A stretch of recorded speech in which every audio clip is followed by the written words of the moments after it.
This is Andy Gutierrez from StarWars.com, and you are listening to Coffee with Kenobi with Dan Z. This is the podcast you're looking for. This is James Arnold Taylor, and you're listening to Coffee with Kenobi. I have a good feeling about this. Joining us today for a cup of coffee to break down the first episode in the book of Boba Fett are two legends in Coffee with Kenobi and podcasting. Cory is nodding his head. Yes, he agrees with the moniker, and he should. We've got the co-creator of this little show here, Mr. Cory Clubb. Hello, and Happy New Year. Yes, Happy New Year to you. Absolutely. Yeah, we're on the cusp of the ball dropping and going into the new year. We've also got with us the co-host of CWK Prover alongside myself and Cory Clubb, Mr. Tom Gross. Hello, everybody. Great to be on the big show with both of you. I mean, geez. I mean, Yes. what a distinguished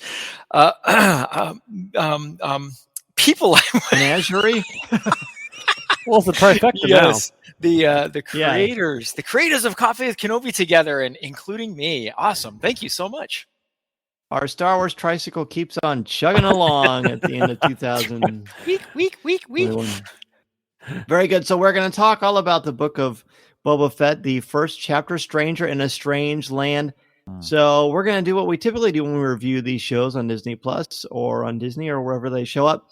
We're going to give overall impressions and a letter grade. We will start with you, Cory. Overall impressions and a letter grade for the episode. Oh, Or how about this? You know what? Yeah. Throw in there, sprinkle in there, if you will, Drizzle, my friend, if you will. Yeah. your expectations for this series before you start. So expectations first, and then Yep. overall thought and letter grade. Yes, sir. Got it. So yeah, expectations of this series. You know, we knew Boba Fett coming out of episode or season 2 of Mandalorian, of course. And for some reason, I had sat down and was looking through season 1 Mandalorian, the art book, and reading some of the stuff there. And I remember hearing, maybe it's part of me, maybe it's a celebration when they first introduced the Mandalorian series, was this was originally supposed to be a Boba Fett series, and they were trying to introduce a TV series and roll it off with Boba Fett. They felt that was just a little too much, and they wanted to try something new and exciting, and went ahead with Mandalorian. So I don't know how much weight that gives to this series, but I think definitely coming in with expectations were pretty high. I mean, it was exciting. I think people were excited to have the character back in Mandalorian, and I was excited to see what's going to happen next. Right? We got that cut scene at the end. We see him take over for Jabba, and what's his goal? What's his next step? And has he turned off a new leaf? We see him do some supporting roles, some good in the galaxy, as we see him help return Grogu to the Mandalorian. So that was my expectation. Was high. I was looking forward to this series. It's been a long time coming. This episode, I was a really key introduction. I think having seen him in the series, Mandalorian, we want to know, hey, what happened? What were all these things? How did he get here? He's scarred up. He's lost his armor. We hear parts of those stories, whatnot, and he gets his armor back in Mandalorian, but we get the full story here, and I thought that was really nice. And letter grade. So, boy. So you liked it? I liked it, but my letter grade is going to be a B-. Okay, good. Well, I'm sure we will get into that as we explore this episode. Tom, What about you? Yeah. My expectation coming into this was very high, of course. I go back to last December when The Mandalorian wrapped up and we got that little end scene where he walks into Jabba's palace and essentially does a very violent takeover. And boy, how excited I was when that happened, and thinking, oh my gosh, a whole year to let this simmer. And so I spent the last month or so rewatching, actually I spent this year, but especially this last month or so, rewatching The Mandalorian season 1 and season 2. I kind of did a marathon of finishing season 2 because once Boba Fett showed up, I didn't want to stop. I wanted to try to get that as like one story. And so I didn't stop it in those last 3 episodes, where once he makes his, facial appearance, not where he the one where It's Fennec 3. Shand Yeah. is shot and left for dead. I didn't start there. It was when he made when Grogu's sitting in the temple connecting with the Force. That episode to tragedy. the end. Yeah. So I rewatched that to try to recapture that excitement. And I say try, and I didn't really need to say try because it did. It recaptured that same feeling I had for what is this Book of Boba Fett going to be about. I had some expectations, and I have to say about everything that I felt I needed from a Book of Boba Fett story. Gosh, I got it in episode 1, and so my initial reaction to this first episode, it was wonderful. It gave me exactly what I wanted, which was how does he still here? And we got that answer like right away, almost. I mean, there's still more flashback to be told, I believe, but essentially, we all were like, how does he get out of the Sarlacc? How does he get off Tatooine? How does he, what happens to the armor? So everything that happened, I felt like in episode 1 kind of pieced that all together for me. And so, Cory, I'm kind of surprised that you're B-, but at the same time, I'm not. Because what I didn't get from episode 1 is what is his goal? And I mean, it's a 38-minute episode. So how much can we possibly get in there other than we got lots of flashback, and then we got a little bit of current day, his beginnings of, he's processing or helping people process that he's in charge. And so we get a little bit of that. A little conflict is introduced. So I'm going to give this a B+.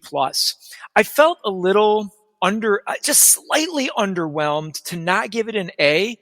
But again, because it did everything that I was kind of expecting from the first episode, I gave it a B+, really solidly. And I could change to an A depending on our conversation.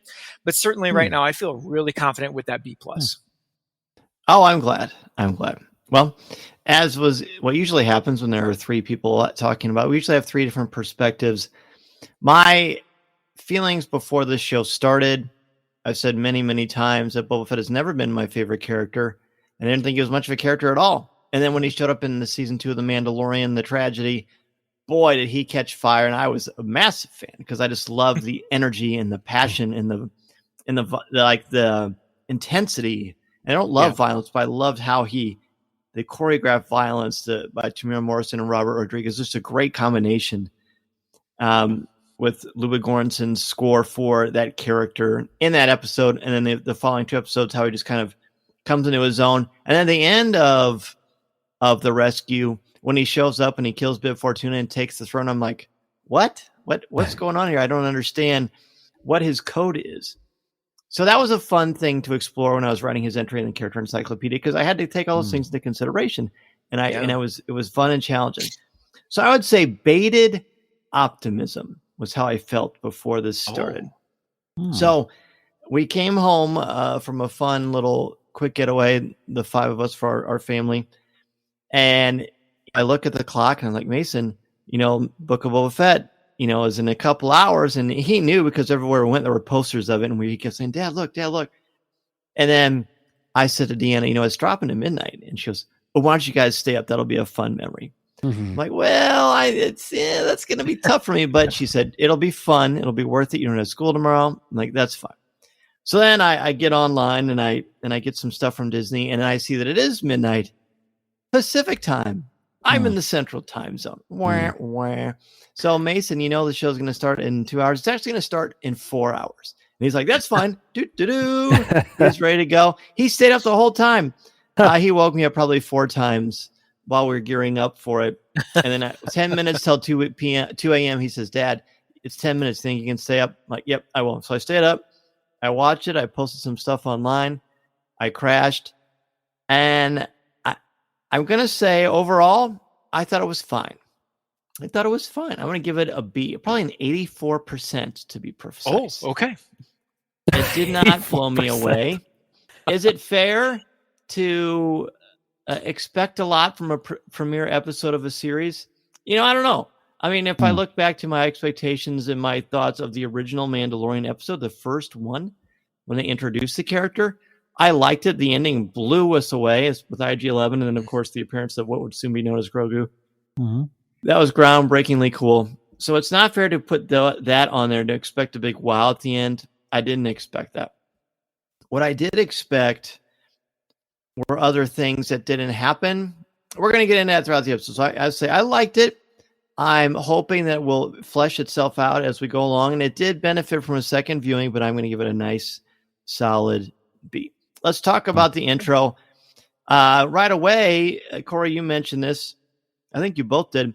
But we see right away the escape of the Sarlacc. And I want you both to weigh in on sort of how that was told and finally get to see this happen on the silver screen. Go ahead, Cory. Yeah, I know. Being a longtime Star Wars fan, this was how he originally escaped in the Legends series. It was kind of in a short story. I think was it Star Wars Insider? I could be wrong on that. Or a comic book. I'm mixing things up now, but that was kind of like he escaped from the Sarlacc pit, and that was kind of. But it's since gone into the Legends pile, if you will. I can't say they didn't pluck that from the pile. I mean, they've been plucking other things from the pile we've seen, so I think it's a good case. But I loved actually this concept of him being in the belly of the beast and waking up, and that was like instantly. I had a flashback of Return of the Jedi. For me, and I was right back in there. I was like, okay, this is great. This is a great little condensed scene to see what was happening. Here he is right after Return of the Jedi. He's fallen into the pit and swallowed up and has to escape. And we know he escapes, obviously, but it's just he flips on the light and sees the stormtrooper helmet and takes the little breath. Just the technique of his willingness to survive, his I don't know, his motivation to live, and we see that kind of throughout this episode too, and I find that interesting, the way he does it this way. And then he crawls out of the sand pit, of course, and also had flashbacks of the muddied Mandalorian covered in mud. I think from season 1 when he fought the Mudhorn. The Mudhorn. Thank you. So I kind of like had a side by side vision of that for that scene. I was like, oh, that's kind of cool. It's really neat to see that he's made it. Of course, then the story goes on to see his armor get taken from the Jawas and whatnot. But I liked that a lot. That was probably my favorite part of this episode was that Sarlacc escape. Tom. Nice. I'll take the flashback even further back when starting on Camino. We see that scene where his dad's ship, I suppose at the time, sitting on the platform, and then he flashes forward to the arena on Camino. It's Camino. Well, but the arena. Oh yeah. Why can't I think of where that is? From Attack of the Clones. Yeah. Yeah, and I just what I love about that Geonosis. Geonosis. A Star Wars movie, yeah. Okay, yeah. That one Star Wars movie. But what I loved about that is it's such a small little piece. I mean, we spend less than 10 seconds on either one of those planets, but and it's stronger than a tip of the hat. It is a recognition of the full story. And I really like that. As a viewer, it grounded me to where does he come from? I mean, he makes a big point in The Mandalorian of making sure the Mandalorian knows his background, shows him his chain code. This is where my father was. This is where the armor came from. This is how, and so he makes a big deal about his background. And so it only makes sense that in this opening episode of Boba Fett that we get that history again. And they only had to do a little bit to bring that in and to ground us. But one thing that really helped me with this opening and the idea and the concept of the Sarlacc is, and I forget, Dan, I think you sent this picture when you were in Galaxy's Edge. You sent a picture to us of the Sarlacc in Doc Ondor's. Isn't there Yes. And it shows what the body of the Sarlacc looks under the sand, so that I could picture, okay, how does this work? What's it look like and so it made sense that he didn't crawl out of the mouth. When he stabs the side of it, and I can picture that we don't see it, but he tears open the stomach, he burns it to death. The only thing that really, I don't know, disappointment is too harsh. But the only thing that I was expecting was not there was there to not be a stormtrooper. I love the kind of scariness of it, that the stormtrooper armor is green and kind of gray, like disintegrating. But I was really expecting more to see more of the victims of Jabba, of that battle, like seeing some of those guys down in there stuck in the gullet of it. But it's fine. It didn't really bother me that much. It just kind of shifted my expectations of what I would see. But it does make sense. The Empire was occupying Tatooine. Sure. I'm sure a stormtrooper at some point fell into the trap of the Sarlacc, and there he is. But anyway, I thought that was super cool, the way he burns it to death and then crawls out of the side of the stomach into the sand and up. Totally makes sense to me, because I know what the inside or what the underbelly of the Sarlacc looks like in the pit. And so that little detail from Doc Ondor's, at least I've been there, so it seems like a little detail from Doc Ondor's, but how important is that piece now, now that we see the escape of Boba Fett? So I thought that was a marvelous. It was exactly what I wanted, and it didn't have to be flashy. Yep. I suspect people wanted some grand, like he bursts out of there with his jetpack and flies away from the Sarlacc. No, I loved the grittiness of him escaping. And it was like what's the Alcatraz movie? Not the Alcatraz, but like it was a prison escape where they come crawling out Shawshank of the Redemption? mud. Yeah. Yes. And he like comes out of nothing and pulls himself up. So I thought it was magnificent. Wow. Well, I'm glad. I guess when it after it What do you happened, think, Dan? What'd you think? well, what did I think?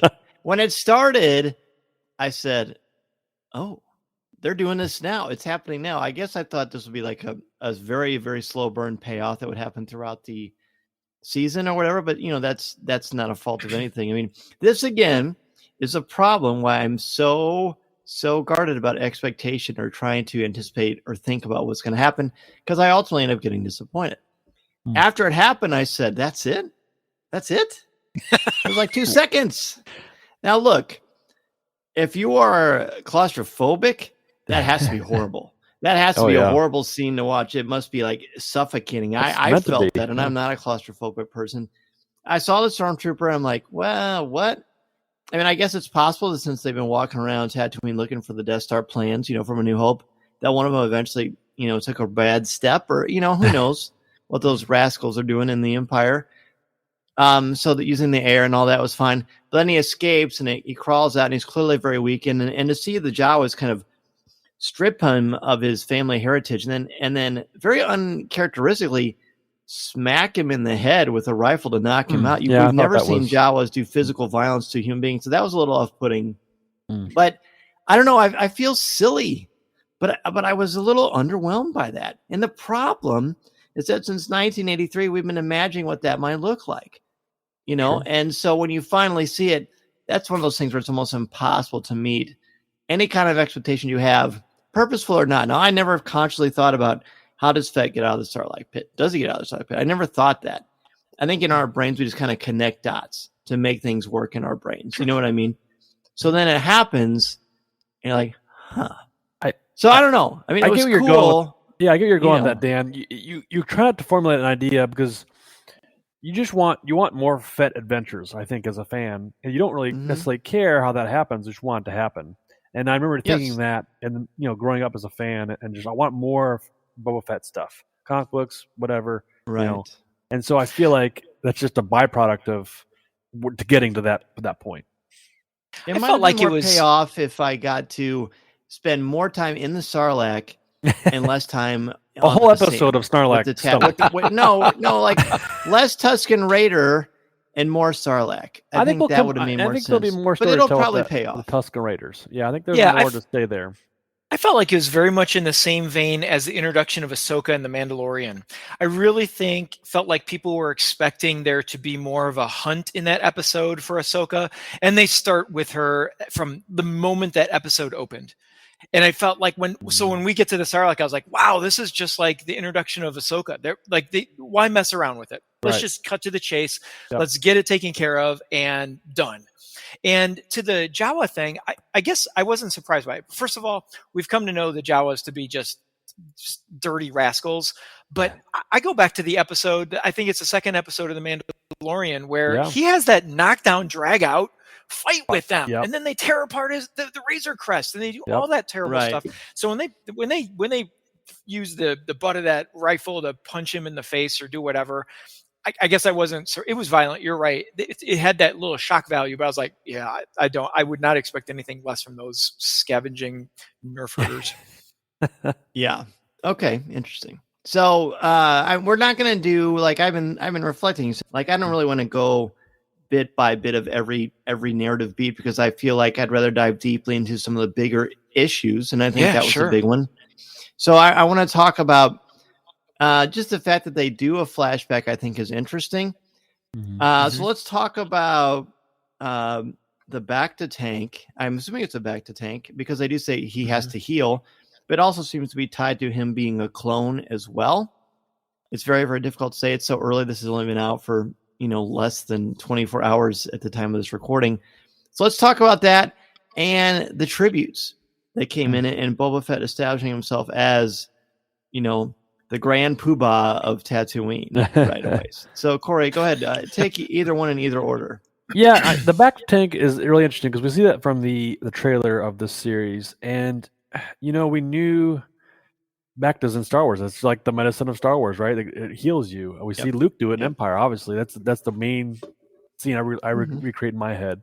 But as far as like the memories, him flashing back as he's healing and whatnot, it made me think of Vader a little bit and how he has to kind of sit, I guess, in his little. What do you call it? His little healing bubble or his armor bubble where in Empire we see him with the helmet on it. He's like reflecting or whatever that little chamber is. I'm assuming it's some kind of a healing chamber. I don't know what it is. But I kind of remind me of that somehow. Like, I feel like it's his quiet place, his place to go and reflect and heal. And this was kind of it for Boba Fett. And obviously we've seen a lot of, flashbacks in some of these other series in Star Wars, which hasn't been used up until as of late. So it is interesting to kind of reusing that motif of like retelling a story. I was okay with it. I was okay with the flashbacks. I think it felt good to get that, like you said, get that stuff out of the way in a sense. Like, let's just get the main story. This is what's happening. Let's get there. And as you said, he gets to the folks coming in and paying their respects. And instantly that scene really put me off because the throne room was empty. And I was like, man, this seems weird. Okay, Jabba's no longer. Bib Fortuna's gone. I want to know, like, what happened to this hustle and bustle of the music and the dancing and all the creatures. And I was like, where'd everybody go? I mean, does he have to reestablish everything now? Nobody just like, I just feel like he went to that mayor. They went to that mayor guy, whoever that is. Yeah, the mayor woman, guy Well, no, it's the mayor's major domo came and spoke for him, and basically asked for him. The mayor is. Like, yeah, so exactly. So it's like there's a lot of mystery there, but also it's like, well, apparently the struggle is real, if you will, in the sense of we don't know who's ruling Tatooine or what kind of issues are going on politically, underworldly, or whatnot. So we're getting a taste for that. And I think Boba Fett doesn't either. I mean, he's just like, hey, I'm back. Oh, by the way, what's going on? How do I do this thing? Like, this chair is nice, but what am I doing? And I feel like that we instantly get this idea of like, dude, you shot a dude point blank. Very, you committed murder, obviously revenge of some sort. But now, what is your goal? What's going on here? What's your plan for sitting this chair and getting these tributes because of Jabba? You're riding his coattails in the sense of how he did things and trying to establish what there's never really laid out necessarily. I see Dan looking off coyly off of as he's got thoughts. I know he does, but yeah, that's how I kind of took those scenes and those thoughts because this is the underbelly of Star Wars. We don't get to see a lot of this stuff necessarily. We see it every once in a while in some of the films, but this is where it's getting icky, if you will. And I want to see how that's run. And I will say one last thing is I do respect the fact that this is all taking place in Tatooine, so I can wrap my head around some of these areas, Mos Eisley, Espa, the other ones, Espa, thank you, and some of these other places. So it is nice to keep it in this focus on this planet.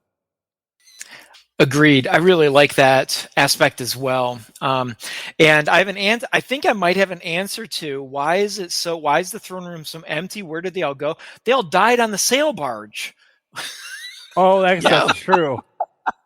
Yeah, there was an incident. The party moved to the sail barge. That's right. That's true. I mean, yeah. I don't know how Bib Fortuna survived. I mean, Cerebro certainly some of them. Yeah, some wait, of them, yeah, he was on there, wasn't he? Some of them Bib Fortuna survived. ate some of the people, apparently. Oh, snacks. Great. He was quite Gamorrean greedy. guards made it out. The Max Rebo band made it out. Yeah, interesting. But Yeah. I assume that many of them died in that, and many of them probably by attrition just went their own ways when Bib Fortuna took over. Who knows? I mean, Sure. and maybe Boba Fett has made it clear that he doesn't really want that. Like, I don't know. It's hard to tell.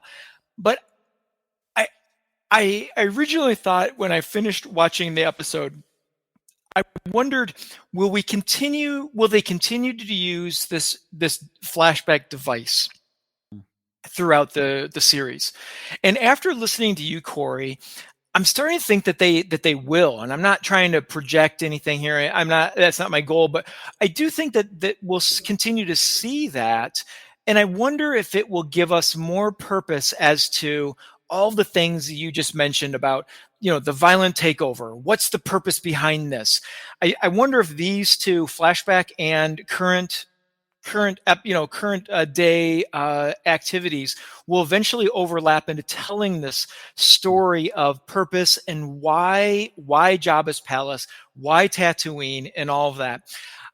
I thought the tributes were I found the tributes to be very frustrating as a viewer of the story. I think it did exactly what it was supposed to. I think it was supposed to frustrate me, and in that everything seems so meager and disrespectful, especially with the what is he called, the domo, Major Domo. Major Domo, or Domo Arigato, or the Major Domo. And like, I was so irritated with that guy, and I was like, quit with your little like this, like, oh, I'm so innocent, and you're so. I was like, I really wanted Fennec Shand just to lift her rifle and do away with this dude, and have, but clearly there's purpose to the way he's doing things, and I think they made that blatantly clear that this is going to be different. He's going to walk the streets. He's willing to fight the fight, even though Fennec Shand constantly is on his shoulder saying, look, I can do this for you. People shouldn't talk to you this way. You shouldn't bring these Gamorrean guards in, and all of this. I think that's what is giving me purpose to want to continue with episode 2 and on, is what is the purpose now? And I think that tribute really got that story started. And I think you also, when you put that together with the trailer, where there appears to be, they're sitting at the table with all of the crime lords, I guess, that Jabba used to be in charge of, and they're like, well, what keeps us from taking you over? And so when I put that together with what I just saw, what is the deal? What is the deal? And that's what makes me want to keep going. Sure. The notion of tribute, I think, is fascinating. And being a big fan of the Godfather films and that sort of concept of what it means to be a crime lord and how you show respect and how you show tribute and what that actually implies. So the first two, the Aqualish was a fun one. We really need an interpreter droid, and then the Trandoshan, even when they're talking nice, it sounds like they're threatening. I enjoyed that. And then that Twi'lek was so smug and condescending and patronizing.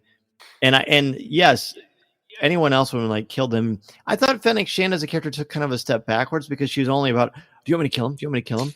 And like, she almost had no purpose other than to be like, I'm violent. And I hope that they flesh her out more, because Ming-Na Wen is too good of an actor not to get more scenery to chew up. And she actually shows more personality and well-roundedness in the Bad Batch, I think, than in this episode. Now, again, it's only one episode, so I remain open-minded to the possibility of more. But the fact that Fett allows that insult shows, by the way, his immense confidence. To me, if you can be insulted and treated like that, but still take the high ground and still carry yourself with a gravitas. When he stands up and Tamara Morrison puts his full height out there, wearing that glorious armor, there's like a vibe. There's a power to that. There's a clout to that I think is very commanding and interesting. And then when they go to visit the mayor, and why aren't people carrying you down the street? Because I walk on my two legs. I'm changing the game. I'm changing the rules. We know as a society, when you try to change status quo, you get a lot of pushback, and people don't want to play that game. They want to do what's familiar, even in the context of a criminal organization or a criminal construct. So I think that's interesting. We get to see Max Rebo and hopefully Rex from the Star Tours, and Astromech playing the drums. How great is that? So that was really, really fun. So I found that part interesting. I think my problem here is that, there's that fight sequence with those ray shields or whatever they are, that they're kind of trapped in the middle. That didn't do a ton for me. I mean, it was kind of cool, and you get to see Boba Fett disintegrate somebody at the very end because he's mad. But I felt like his violence and his ferocity was kind of toned down in this. He wasn't as desperate here because he wasn't trying to regain his armor.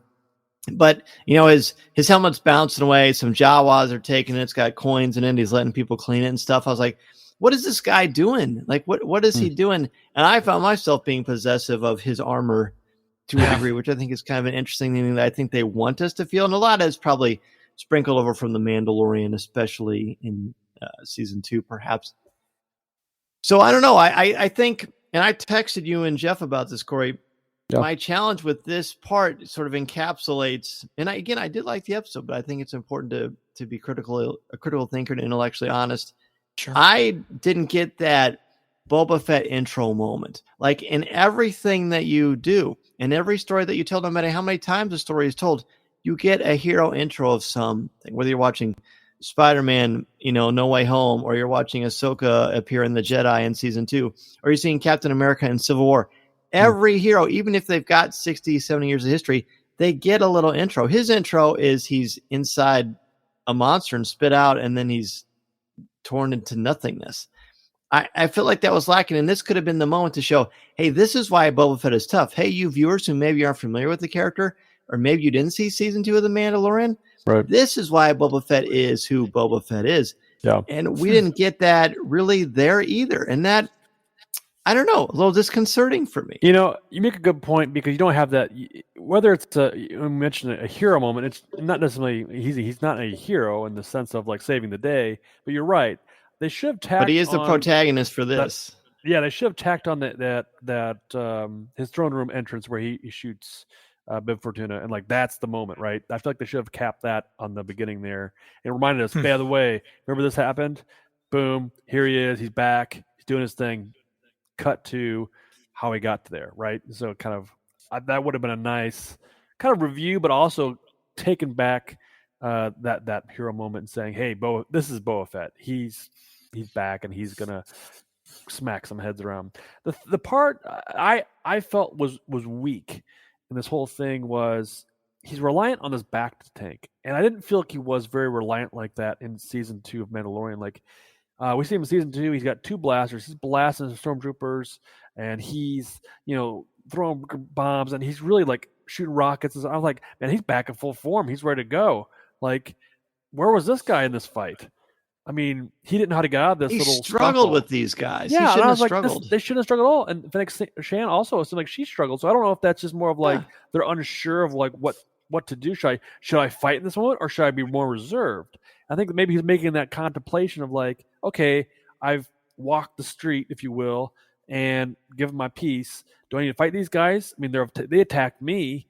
Do I attack them? And obviously, we see how frustrated he gets with one of them, like you said. But again, he's rushed back to the back of the tank, and like he's like taking back, and like these Gamorrean guards, which I thought were very helpful, and put him back in the back tank. Yeah, they fully did. Dressed and everything. They splash him in. I was like a kiddie pool, and I was just like, man, I didn't expect this at all. It really threw me off as a fan and a looking forward to like, okay, this is gonna be a kind of a thing he's been going back to every time he gets hurt or needs to go pull himself back together. I was like, man, that seems like that's not the Boba Fett I know.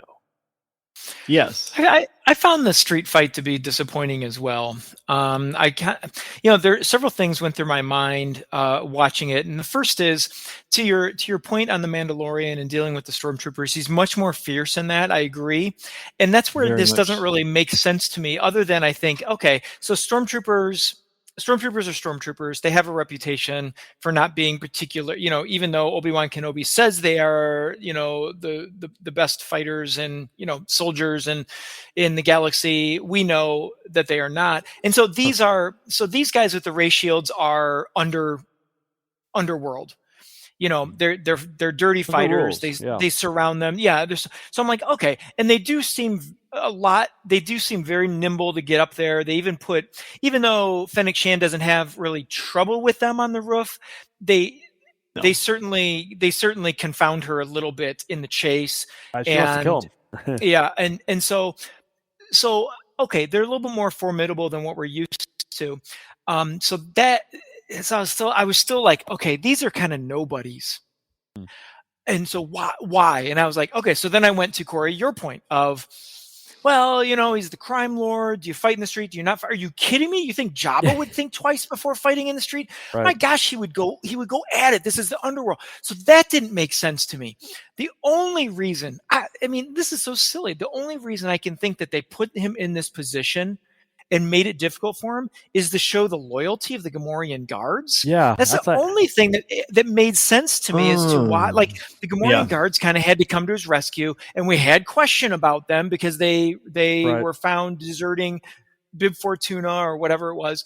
And so I'm like, okay, but that seems like a really sort of weak device to show there's loyalty. I liked that aspect of it, actually. As soon as they kneeled in Jabba's palace, in Fett's palace, I'm like, okay, these guys are in. So the fact, I think that is essential to show that, because they even say, do you want us to take these things outside and bathe and feed them like they're animals, like they're horses? Yeah. He's like, no, they're fine here. And I think by him showing that since they're like the lowest on the totem pole, not necessarily looked at as sentient as other creatures, and he treats them with that kind of respect, and they have his back. To me, that shows that his philosophy can work. And it has to start at the bottom. I like that, but I also think the reason it's not effective. Sorry about that, Cory. I think the reason they aren't as effective is because, for maybe the first time that we have seen, they're pulling their punches. He even says, "Don't kill him." So I think one of the reasons they do struggle is because they're having to fight without killing. Now, why they don't want to kill, that's probably going to show up in the next couple of episodes. But I do think it's worth mentioning.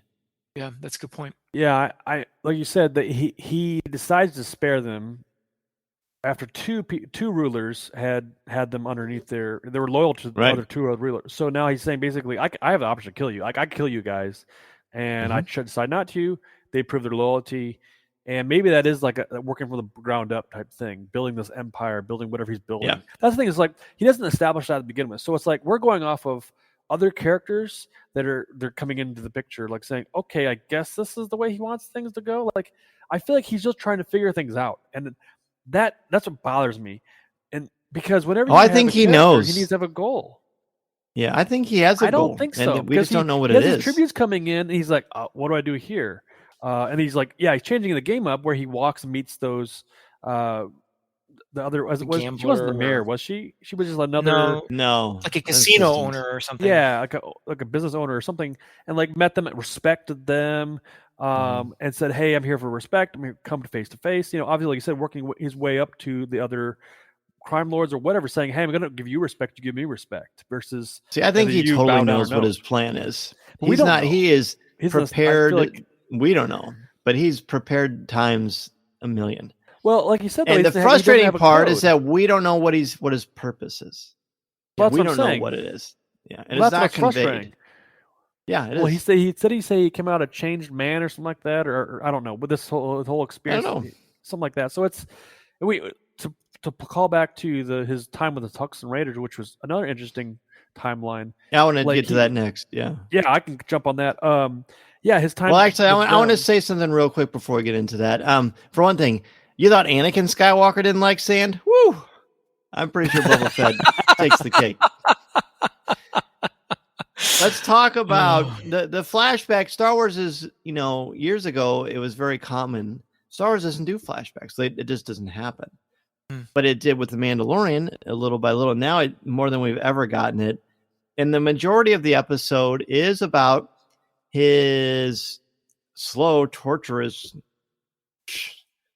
I don't even know how to, dalliance with these Tuskens and how they treat him like horribly. Like, I felt terrible for him, like him getting his armor ripped off and getting knocked out and then constantly being dragged. It reminded me of The Good, the Bad, and the Ugly, the classic Clint Eastwood, Sergio Leone Western, where for a good chunks of that movie, one of the three is always being dragged by rope through the desert.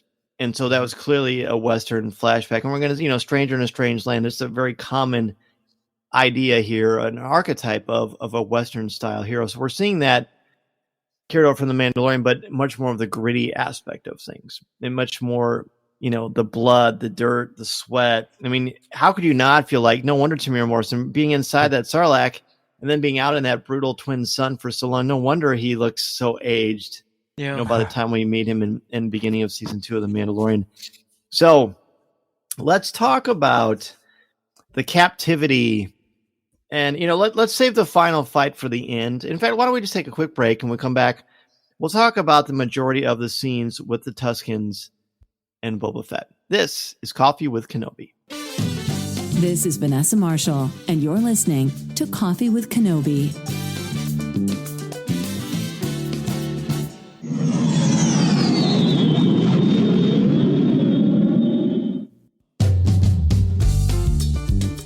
We are back talking about Boba Fett's adventures in the desert with the not very kind Tusken Raiders. Cory, I know you got some things you want to say. I mean, we've got a lot of sequences. We've got the first time he escapes. We've got when he does escape and that little fight and that showdown. I mean, there's I think a lot of things we can look at. And then that frustrating roadie who just does not want to cooperate. That's right. So take it anywhere you want, Cory. I think there's a lot of things to talk about. Not necessarily like summarizing it, but just sort of like breaking down key things that you think are important. Yeah, thanks. I think you hit it right where it has a very Western motif, Western movie motif of, the rebel or the bad guy has been captured by, I want to say, like kind of this peaceful tribe in a sense, right? Because I feel like Tusken Raiders kind of serve that purpose of, we see them in Mandalorian being kind of peaceful, helpful in the area. And these are a different tribe. They dress differently, so I assume they're different than what we'd seen before. But you're right. They mistreat him. They use him in the sense of just keeping him alive, in a sense. For their whatever purpose they have for him. But I think he comes to kind of some idea of, I don't want to be captured like this for the rest of my time. I want to be able to change things, and we see a shift in his mindset in this captivity, and so he's looking for a way to kind of earn his place, if you will. And we've seen that a lot, I think, in other story-driven movies and things like that. The hardened criminal earns the price of the young boy.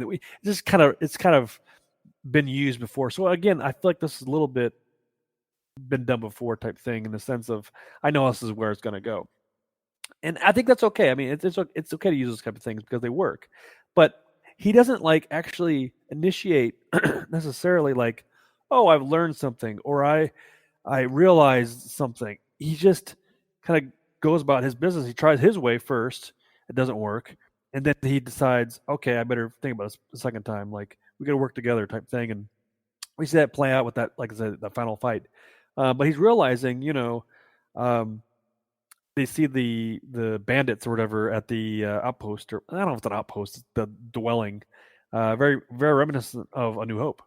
And I think in that moment he realizes something, hey, this is something else is going on here. Like these people are doing bad things, and do I still want to be a bad guy?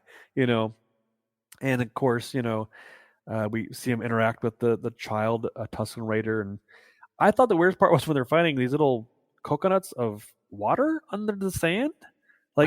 that didn't work for me. The Rodian was like fighting 3 and 4, and he's like, here you go. This is Boba Fett's not fighting anything. I'm like, dude, this guy's a resourceful bounty hunter from years of resourcefulness, and he can't find water in the desert. Like, I think that's one of those things that you can innate. Like, some of the stuff just doesn't work. Where's the Boba Fett that was like, he is ready for any situation type thing. He's just, on it. And this guy's lost, or he has like been beat up so much, like you said, from the sun.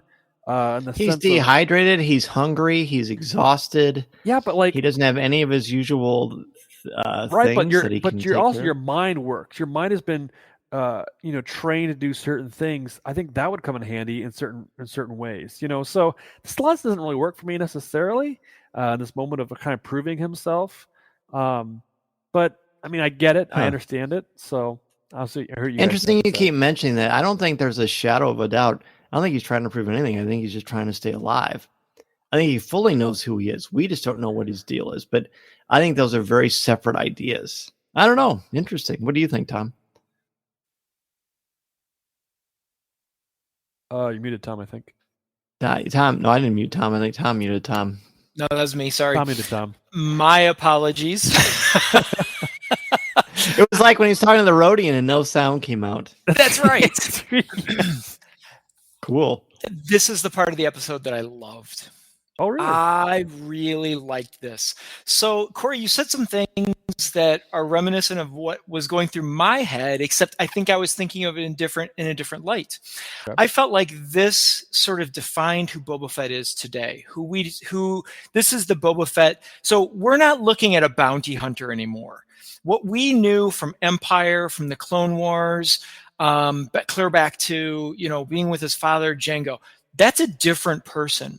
And I think what this did for me is it redefines who Boba Fett is. Because as he was sitting there, tied up to that stump of log next to the crazy Rodian with that dog watching him, that dog creature watching him, I sat there and I thought, this guy has been in the presence of Darth Vader. This guy's dad was killed by Mace Windu. Like, all the flashback from earlier in the episode came back to me, and I was like, this is the low of the low. And it also reminded me of a couple other stories of like rough defining moments of characters. One in particular, well, two in particular are like the background of Tarkin from the book by Tarkin, yeah. James Luceno, Luceno. Where we learn about like the toughness of Tarkin's homeworld and all the stuff he had to go through. It was reminiscent of this. Captain Phasma, her background of the harsh realities that she grew up in her world. That's kind of what. So when I saw Boba Fett in this position, I was like, this is it. Like, this is a defining moment that's going to tell us who Boba Fett is now. And why is he going to lead by respect and not by fear? I still don't have the answer to that, but I really saw it as sort of like a reset button for him. I really liked this mostly because of the way we saw Tusken Raiders in The Mandalorian. So we have two stories of Tusken Raiders: the Anakin story, Anakin Skywalker story of Tusken Raiders, and the Mandalorian story of the Tusken Raiders. And this is kind of a mixture of the two. We see the brutality of them, the way they treat a slave or someone they find in the desert. I kept thinking, why didn't they kill him? Why didn't they kill this Rodian? But I do see. So if you go back in our Star Wars lore, and Dan, you might be able to give a little more insight into this through your research and writing the encyclopedia. But I seem to recall that Luke's Uncle Owen was always like, we got to shut things down before they come. We got to shut things down, make sure the Tusken Raider, and so when the young Tusken Raider takes Boba Fett and the Rodian to that homestead, he took them there to steal and pilfer water. And then when he realized that they were beat to it that day, and there were already vagabonds there stealing that geyser of water, he was like, well, I guess we have to go to the other direction and dig up the plant things of water. The way I made sense of the Rodian had more success was he's a Rodian. he must have some sort of a sense of that, being able to find that as being their race. That's how I could made be. sense of it. Other than Interesting. just the hard Yeah, luck that's of him interesting. finding He's nothing. his poor hands. I mean, he finds something. Yeah. Sand. Boba Fett finds things, but not like the Rodian was. And so thank goodness, man. Good thing the Rodian had better luck because of what I'm sure we're going to talk about in a little bit. But I love this because of the mixture of what I know about a Tusken Raider from both of our stories of the past to what we see now. And man, dude, I love the hierarchy, the visual hierarchy of this tribe. I mean, there's clearly like what you would call, in my eyes, the shaman. I mean, he had that dark cloak on, and we saw a lot more of their culture in this one, which I thought was super cool. And I'd love to see more of it, and I hope we do, because I want to see how he gets out of this. Clearly, at the end, I don't want to jump too far ahead, but we see that he makes some inroads in not claiming the victory and all of that. But yeah, so I love this for all of those reasons. I thought it was I really highly recommend that you everyone listening watch The Good, the Bad, and the Ugly. I mean, it's one of the greatest Westerns ever made. But you can tell there's so much inspiration that goes into this. I was very baffled, like you guys, by what do they find? Did someone bury a bunch of canteens? Is this supposed to be an organic water storage thing? It's a moisture farm, so I don't know how that works, and I'm not meant to know how that works, and eventually that will come out. Who knows? Maybe they'll be selling something like that at Galaxy's Edge someday. I don't know. Up yourself. I mean, probably. Yeah. Hopefully it's a Rodian to help me suck them up.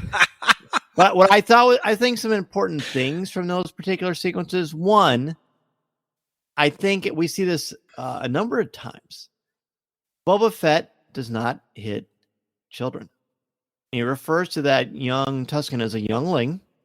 A couple times, and he like when it's attacking him, he has a chance to retaliate. He does not. He consciously stops, and then that one is and probably the same one that's leading him around, and it swings him to hit him when he's drinking the water, and he catches it, and he says, watch it, but he's not going to hit him. He doesn't disrespect him. He doesn't try to he could overpower this thing at this point. Mm-hmm. He doesn't. He respects what they're doing, and maybe that's what he does later with all this gangster stuff. Interesting idea why he does that. So I don't know. I think that's very important.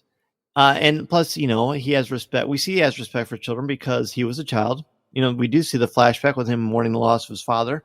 So there's that connection. He relates to the Mandalorian and Grogu. There's another possibility where we're connecting dots that may not even exist. But that's kind of what every podcast does, right? Sure. And then I think it's also interesting that when he does escape, I love that sequence. And then he's going to fight that Tusken one-on-one. And there's two of them that dress very strikingly, almost like vampiric and Tusken at the same time. Yeah, and they both like kind of this mono, like almost like in Black Panther, like the fight on the falls, and like there's like a respect, understanding thing there. At the end, the Tusken kids run up like scavengers, but it's the adults that show the restraint, and they just kind of look at him and walk away and tie him up again, what have you. I'm pretty sure that if he was well rested, that he could have taken that Tusken out, but I don't know. Maybe we'll get to see a reenaction of that or a rematch later. But this tribal notion of respect, I'm just so fascinated by that, especially as a student of mythology and seeing how different cultures weigh respect and what that means. I think there's a lot of interesting things going on behind the scenes here that hopefully will pay off later. Yeah. I agree. So, there's something I was going to say that may come back later. We can move on. I was going to respond to something, but I don't remember. Okay. Well, I think the only other main thing to talk about at the end is the final fight and what actually happened. So, Cory, I'm really interested to see what you think about this. Yeah, this is interesting to me because I at first thought when they were digging it up, we watched it as a family, and my boys were like, "Oh, it's the crate dragon." That's what we first thought it was. It's a crate dragon. It's gonna attack him or something. And they start digging it, becomes these claws or whatever it was. What's this? I've never seen this creature before. Can you guys identify this thing? 4-armed. Nope. No clue. It Lizard. looked like a Clash in the Titans kind of a thing. Yeah, and like I Yes. even felt like the creature itself was like practical or whatever. And it felt like it was really I don't know, monster like a Black Lagoon type guy or something. I Not don't know what it was. sentient, yeah. Yeah, it seemed weird. So I good job to make it feel like it was like actually living in there, and it just proves that Tatooine is full of surprises. It's crazy how much stuff is there. But this thing is huge, and you have this fight going on, and like you said, as you guys are talking, I'm thinking through like, okay, yeah, he does kind of realize he needs to make some changes, and this is his chance to make that change. You know, I can I can run off, I can fend for myself, I can trick there. He can basically do a lot of different things here. He chooses to fight back, and beknownst to the young sand person, to defend basically, and save him basically, right? So the dog has no effect, and it proves, like you said, I like the way you said it, Tom. This proves that Boba Fett's journey is now on a different path, right? And I was surprised to see that the monster's head had been taken off. I didn't see Boba Fett do that. I didn't see the child do that. Like I felt like, oh, that was pretty gruesome. Like obviously it was kind of like a host of like saying, hey, we conquered this thing and we're gonna bring it back as a trophy. It was a trophy of sorts, right? And I see this again. I feel like it's a rite of passage. And you mentioned the fight between the Boba Fett and the I don't know if the young sand person had beat him. Basically saying like, hey, if you beat this guy, it's your rite of passage to fight him, type thing. And it's kind of very reminiscent of other cultures that, like you mentioned, Black Panther, just that way of coming of a new path. And I think that maybe that's what Boba Fett is understanding as he's fighting this creature. Like, hey, I need to prove myself to them that I can be different. I'm not just a nobody or whatever. They have him searching for water, but maybe this is, like I said, hopefully they bring the story to light to where how he interacts with his culture. And he says the leader, I don't know what his name is, but like hands him the little jug of water, saying, "You've earned this," in a sense. Was what I was referring to before. Like he kind of has to prove himself or earn his way, and he had to understand that, right? Like you said, Tom. Like he had to like say, "Oh, this is how it's going to go down. Like this is how I'm going to go from now on." But I do kind of feel like, I don't know, he has more tools at his capacity to do other things too, where I'm like, you're just going to forget your old ways and not do that at all. Like I feel like maybe that we'll have to come see why he chooses violence and not violence at certain moments in this story. Yeah, and I think that's where our slow burn is coming. Hopefully. Yeah, that would be the payoff, I think, is to recognize that. I love this scene as well. I thought it was a great ending. It was a surprise as the Rodian was wiping the sand off of the scales of this. A million things ran through my head, and the Krayt Dragon, of course, was on that list. But boy, was I thrilled to see a new monster. Yes! And it was like a 4-armed gorilla when it came down onto its two, and it was walking on the front legs in the back. And I was like, oh my gosh, it's like a lizard gorilla or something. Roll for initiative. Yeah, that's right. It was so great. And was it just me, or did anyone else think when Boba Fett got up on its back and took the chain around the neck, I was like, oh my gosh, that's how Jabba bit the dust too. Exactly. It threw over the chain and pulled on the throat of it. Yep. I was like, oh, this is so great. Now, question about that, because the answer to this question really plays in, depending on how we answer this, plays into, Dan, your observation of his treatment of of children. So when the Tusken Raider child, youngling, runs into the camp doing their scream thing, carrying the head of this beast, he was claiming, the youngling was claiming to victory, have won that prize. Am I correct in that assumption? That's not how I I think that he thinks it was his prize because of how it happened, but I don't think that the youngling took credit for it. I don't think that at all. Okay. See, I saw it as, and this is just me, I saw it as he was taking credit for it And Boba Fett was just allowing that to happen as respect for the child, which then fits right in with your assessment of how he treats the children. So here, he defeated it. Blah blah I think blah. that's why he got the water from that head tribesman, because the tribesman knew. Yeah, I think the tribesman sees through it, but at the same time, it's kind of like the child claims the victory as a tribal victory. The shaman, I don't know what else to call him. I'm going to call him a shaman because that's what I saw him as. The shaman comes over, hands him the fruit with recognition of, I know that you assisted in this. The way that he acts out with his hands, what happens in the fight itself, it looked to me like he was describing what Fett did. I never got the idea. I think so too, but I think he was taking credit like he did it. Interesting. Is how I saw it. I don't know. I might need to see it again, but that was a definite question I had. So I'm not 100% firm on it, but that's the way I saw it. Was the child was telling the story of how he defeated the creature. But all kids do, right? The shaman saw through it and gave Boba Fett credit, but without taking away from the kid's story. It's like when two people, a father and son go out and like hunt a deer or something and say, "We got a deer." Well, did the little boy really get the deer? But he participated. Like that was kind of the thing. Yes. Yes. Not in that sense. I'm trying to tie things there, but like I think what it comes down to, it doesn't matter who took the proceeds, or I don't know, the glory, but like he gained respect in that moment. And everybody that's what wins. I think Boba Fett again learned. Oh, okay. This is how it's going to go down. Like, I understand now. Interesting. See, I don't know. I've watched it a couple of times now, and I don't know. I do like the idea that the child's excited and says it, and Fett just doesn't have a need to say anything, and the elder tribesman understands what happened. And I guess we'll find out pretty quickly, next week when we get to see the second one. I enjoyed this part. I thought this was a cool wrap up. This is probably the most exciting part to me, and it was at the end. But new creatures always great.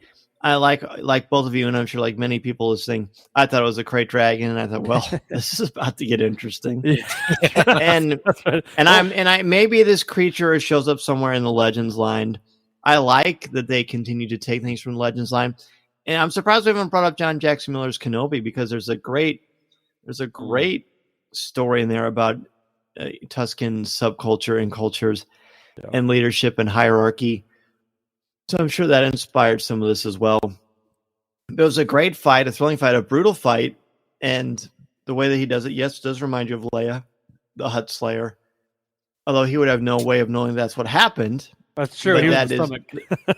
Yeah, but that's certainly that was a pretty cool thing. Right. And I love seeing his strength there. Like, I get the sense, the way he fights back here, the Boba Fett is showing a lot of restraint. And all we've heard about is, no disintegrations, and he's the most dangerous bounty hunter in the galaxy and this, that. But he keeps showing restraint, which, by the way, isn't a sign of weakness. And some people may interpret it that way, but that's actually the opposite of that. I mean, that's one of the reasons why the Jedi are so powerful, because they, if they wanted to, could take over the galaxy, but they show restraint with their abilities and do other things as well, which I think is important. So when he does that and he gains everyone's respect, it'll be great to see how that happens. But him getting the water, and Tamira Morrison just knocks it out of the park in this entire episode. He is such a great actor, and how cool that this man who's been working the convention circuit for years, and he's done a lot of other things too. But the fact that he's getting rewarded with this meaty role to be able to show a lot of nuance with his face, the greatest teeth in the galaxy too, by the way, as Ryder Waldron pointed out on Twitter. Dr. Ryder Waldron, DDS. Right. Sure. And then, at the end, like when he takes that water, very satisfied, like, all right, now we're getting somewhere. Let's move on from this. So I thought that was important. Again, everything that they do in this episode to build an understanding of subcultures. And these Tuskens, to me, were much less civilized or much less kind than the ones in The Mandalorian. But maybe that's the point. I think the Jawas are different too. The Jawas we see in Chapter 2 of Season 1 of The Mandalorian, the Jawas in A New Hope, these Jawas, the different kinds of Tuskens we've seen throughout Star Wars. Just because you're the same species or have the same belief doesn't mean you do things the same way.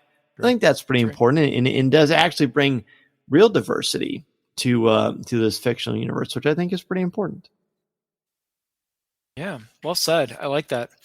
I think there's a lot to build off of with this episode. While I feel the same, it didn't have the shine that I might have expected. It certainly has a lot to work with. Yes. Well, let's, Cory, as we wrap up, is there any stones we didn't overturn or any points that you want to bring up before we close things out? Yeah.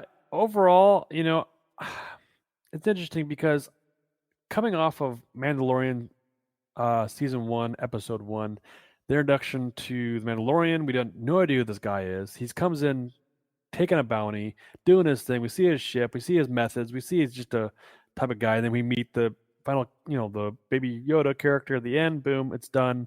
That's the first episode. And it was such a great introduction to this type of Star Wars story. It's episodic, it's live action, it's on Disney Plus. Like the music and the credits and the the beat by beat, was just really a standard, I think. And I think that this Boba Fett series is a little bit like kind of playing second fiddle to that, in the sense of like, it's riding its coattails a little bit. I mean, which is right. I hope that they carry over this type of these type of themes over to the Kenobi series and Cassian Andor series. Like, I hope that this is the way we get it, like we did with Clone Wars, where you get the the quick introduction and the word bubbles and all these type of things. So it's like, I feel like there needs to that's the standard, right? And I feel like this is almost too close to Mandalorian, so people could be maybe confused. Like, even my kids are like, wait, when is season 3 of Mandalorian? Is this before or after? Or is this Boba Fett now, or is this after? Like, there's a little bit of there needs to be a little more of a separation a little bit. I thought the music was even a little too close to Mandalorian. It was different and had its own little boom boom, like this thud at the end, which was kind of nice. But it wasn't as catchy, I guess, as the Mandalorian. But I think it has a lot of room to grow. And I also feel like there's a lot of things that needs to get done as well. Like, it has room to grow, but also it needs to carry its own weight in its own way. So those are some thoughts. Interesting. Isn't it great that the Mandalorian only was initially exciting because it was so reminiscent of Boba Fett, and now Boba Fett is a victim of the success of the Mandalorian? So talk about circular concept. I think you're right with that. Yeah, I mean, I think the more mysterious to me was who the Mandalorian was, and that we didn't know. It was a brand new character. There was coming into Boba Fett. If it would have been Boba Fett first, we'd have known a lot about Boba Fett going into this, and had a lot of, like you said, preconceived notions of, this might happen, this might happen there. And with Mandalorian, we had nothing, so everything was a surprise, and that's why I think it was a lot more enjoyable and learning about a new character along the way. Love it. All right, Tom, any last minute thoughts or anything that we didn't talk about that you want to bring up? The only thing that we didn't talk about is we just, I guess I would have thought that we would have talked more about Fennec Shand in this episode, based on. There's not much to say about her. No, there's not. I mean, we basically said everything that needed to be said. It's just after her role with Boba Fett as a partner in The Mandalorian, I mean, she was integral to all of the story that involved him in The Mandalorian. She seemed very, and I think you said it, Dan, it was like a step backwards for her character in this opening episode. I'm sure that's not going to be the way it plays out, but it just seems that's notable to me.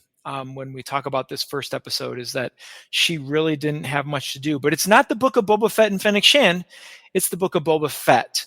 So maybe it is something to note going forward, is that this is a story of him and she's a part of his story. And they do have some nice moments where there's clearly mutual respect there. Like, there's no, while he's the boss, she refers to him as the boss, that he does not treat her as less than. And I hope that becomes a narrative. And that's what it was like in The Mandalorian as well. So we will see. The only thing I really want to bring up, I feel like we talked about the main ideas. I feel the same way I did at the beginning. I really like hearing both of your insights on this, as always. because it helps me to sort of piece things together. I still think when I look back at this later, after I have all of the story, I'll probably look at it a little bit differently. And high five Jon Favreau and Robert Rodriguez and Dave Filoni and Kathleen Kennedy for this and for how they're telling the story, because we don't know, and there's some frustration there. And that's the trick with Star Wars. When it's a story element that's somehow tied to the original trilogy, and I'm speaking for myself, it's hard to live up to what's in my brain. It's hard to. Oh, it's hard for a lot of us. Very true. So that's kind of it's a victim of its own success. And what a glorious problem to have. Yeah. What a rewarding one. And I'm looking forward to seeing where it goes and seeing what everyone thinks. Let us know what you think about Stranger in a Strange Land, the first chapter in the book of Boba Fett, on CWK in the Cafe, on our Facebook group, on CWK Live, where next Monday you're going to give your top 5 moments from chapter 1 of the book of Boba Fett. But in the meantime, Cory and Tom, thank you both as always for meeting back on Coffee with Kenobi. Cory, let everybody know where they can reach out to you and ask for your autograph, whatever they need to do. Yeah, if you want to reach out to me on Twitter at Cory Clubb, or email me, CoryC@CoffeeWithKenobi. Tell me about your favorite part of this episode, or what you thought of Boba Fett coming into this. I'd love to hear it. Definitely be some chatter going on out there. I think people are excited about this series. That's the thing too. People are excited about Star Wars again. It's a good time to be a Star Wars fan. And much as we, I think, break these down and digest this stuff, if you're not talking about Boba Fett being digested, it's a good time to be a Star Wars fan. We're getting these types of stories, these characters back into the forefront, and it's a great time. So love to hear from you. And Tom, if people want to reach out to you and ask you about this, about Dungeons and Dragons, about Spider-Man, whatever the case may be. Goodness, yes. Well, the best place to catch me is on Twitter at Draftline, DRAFTLINE. Love to hear your thoughts about this. It was really exciting to be on Twitter today. To see the people, it's like the Star Wars fans in dormancy, because they came out in droves in social media today. So yeah, Twitter's the best place. But if you do want, there's so much. When I think about like a Dungeons and Dragons crossover, there's so much from this, from the monster to the fighting to Tusken Raiders. You can catch me on Teachers in the Dungeon podcast, and we have Twitter there as well, Teachers in the Dungeon. So join me there for the conversation as well. This podcast is not endorsed by the Walt Disney Company or Lucasfilm Limited. It is intended for entertainment and informational purposes only. The official Star Wars website can be found at www.starwars.com. Star Wars, all names, sounds, and any other Star Wars related items are registered trademarks and or copyrights of Disney and their respective trademark and copyright holders. All original content of this podcast is the intellectual property of Coffee with Kenobi unless otherwise indicated. This is the podcast you're looking for.